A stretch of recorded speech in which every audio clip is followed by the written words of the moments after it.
Hello साथीहरु अनि नमस्कार, स्वागत छ तपाईहरुलाई आजको मेरो नयाँ भिडियोमा। आउनुस् आज चाहिँ मोमो बनाएर खाम है।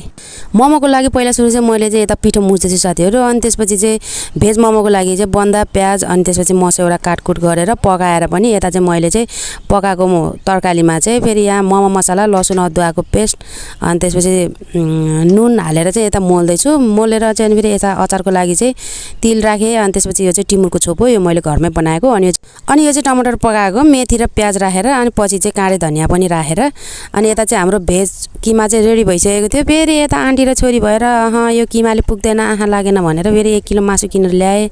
अनि फेरि उनीहरू आफैले नै मासु छुटाउन लाग्यो। मासु छुटाए, मैले मिक्सरमा गाइँ गर्दै अनि त्यसपछि यता मसलाहरू राखेर है अनि फेरि तेल झैँ गरेर फेरि यता चिकन किमा पनि रेडी हुँदैछ साथीहरु। छोरीले फेरि म मिक्स गर्छु तपाई भिडियो खिच्नु भनेर लाएर अनि मैले चाहिँ ल न त मिक्स गर, म चाहिँ भिडियो खिच्छु भनेर मैले चाहिँ भिडियो खिच्दै छु। छोरीले चाहिँ आफैले मुछ्दै छ।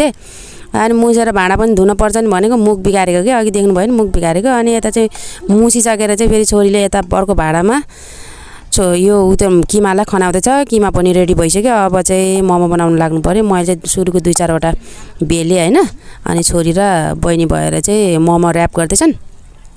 मोमो चाहिँ आज दुई तरिकाको हुने भयो क्या साथीहरु, थोरै भेज मोमो अनि थोरै फेरि चिकन मोमो। यो चाहिँ भेज मोमो हो, फर्स्ट भेज मोमो यहाँ छोरीले बनाउँदै छ।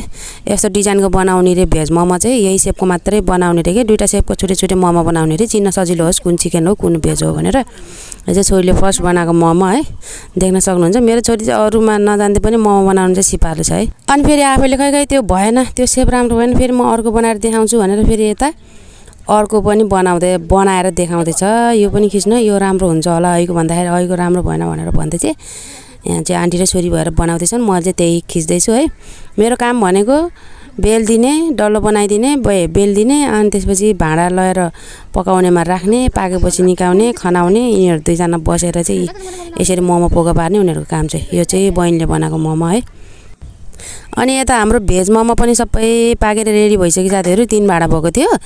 अनि यता पाकी पनि सक्यो है मोमो चाहिँ एकदम मिठो भएको थियो। भेज मोमो पनि कति मिठो हुन्छ कि साथीहरु, त्यो मसला पकाएर भुटेर फ्राई गरेर बनायो भने मोमो। अनि फेरि यता चाहिँ चिकनको तयारी गर्दैछन् उनीहरूले। यो बिच्चाको फुल हेर्न छोरीले बनाएको के, यसको पनि भिडियो खिच्दिनु त भनेर भन्छेर अनि मैले फेरि यता भिडियो खिच्नतिर लागेँ।